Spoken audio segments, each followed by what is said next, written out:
professeur de santé publique à l'Université de Genève. Principale mesure donc, on l'attendait, la fermeture des bars, qui reste une mesure donc censée freiner l'accélération du virus. Est-ce que il y a un débat sur la question des hauts lieux de contamination? On ne sait pas vraiment où est-ce qu'elle se fait réellement. Est-ce que c'est dans les restaurants, la sphère familiale, les universités? Est-ce que vous suivez du coup la mesure du gouvernement? Oui, bien sûr, c'est une mesure forte, c'est une mesure très impactante, c'est clair sur le plan social et sur le plan économique. Votre reportage l'a bien montré. Maintenant, tous les pays qui s'en sont le mieux sortis sur le plan sanitaire, mais pas seulement sur le plan sanitaire, également sur le plan économique, ce sont ceux qui ont réussi à mettre ces mesures très impopulaires précocement et suffisamment durablement pour qu'on voit un infléchissement de la courbe qui est absolument capital. On ne pourrait pas se permettre d'avoir des hôpitaux surchargés qui ne soigneraient plus les patients, pas seulement les patients atteints de Covid, mais aussi les autres patients. Donc ces mesures-là sont des mesures qui sont moins fortes qu'un confinement très strict, comme la France l'a connu au printemps dernier, mais qui sont des mesures qui peuvent conduire à vraiment l'infléchissement de la courbe que l'on souhaite. Mais on a du mal à suivre la stratégie. On annonce une fermeture à Marseille, rien à Paris, alors que les indicateurs sont tous aussi mauvais que dans le sud. Le gouvernement n'a pas d'autre choix là que de gérer la situation au jour le jour face à un virus qui est imprévisible.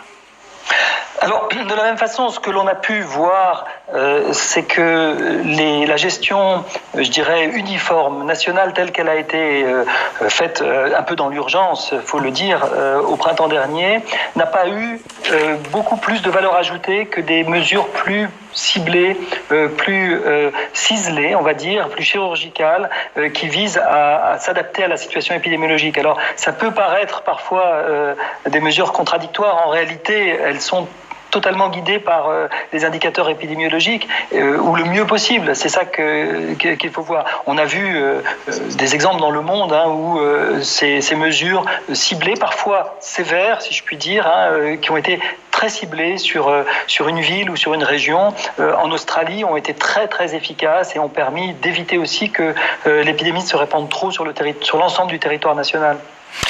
On parle de la possibilité d'une deuxième vague en France depuis le mois d'août. C'est vrai que le nombre de nouveaux cas par jour est impressionnant. Le nombre de décès, lui, semble contenu. Comment on explique ce décalage ? Alors c'est une situation un peu paradoxale qu'on voit dans toute l'Europe, où le nombre de décès a été contenu, on va dire, jusqu'à la fin septembre. C'est vrai qu'en Espagne, même en France, on commence à avoir une augmentation de la mortalité. Des chiffres de 30 décès par jour ne sont pas du tout négligeables. Il faut savoir que les accidents de la route, la mortalité routière, c'est moins de 10 décès par jour, et que la plus grande cause de mortalité en France, qui est l'infarctus du myocarde, c'est 90 décès par jour. Donc quand on arrive à des chiffres qui avoisinent ces 90 décès par jour, on se dit qu'on est vraiment dans une maladie qui tue et pour laquelle il faut protéger ceux qui risquent d'en mourir. Donc quelque part, cette situation paradoxale est peut-être en train de nous quitter et on est en train de retourner dans une situation que l'on connaît mieux avec la Covid-19, qui est une situation où la morbidité s'accompagne d'une mortalité élevée et de lits de réanimation qui commencent à être également dans une proportion importante. Et c'est cela qu'il faut éviter à tout prix. Je pense que les mesures actuelles visent à essayer de contrôler cet effet. Il faut au minimum que ce soit contrôlable. Voilà, gagner du temps. Reste que les médecins en réanimation disent qu'on soigne mieux le coronavirus. Où est-ce qu'on en est autour de ce traitement ? Alors c'est tout à fait exact. Il se trouve qu'il y a très peu de maladies, y compris dans notre époque contemporaine, qui en l'espace, disons, de 6 à 8 mois, ont vu leur mortalité chuter de 30 à 50%. Aujourd'hui, on a amélioré le pronostic de 30 à 50% sans grande innovation thérapeutique. La dexaméthasone, c'est un corticoïde qui est très efficace et qui réduit la mortalité de façon très substantielle en réanimation, mais c'est un vieux médicament, c'est un vieux corticoïde.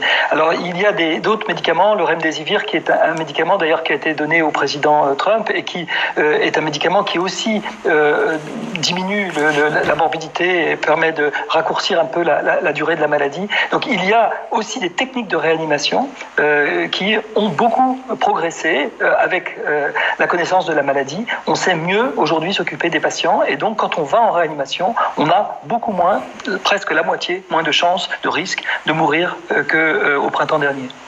Alors professeur, vous parliez de Donald Trump, son chef de cabinet vient d'annoncer qu'il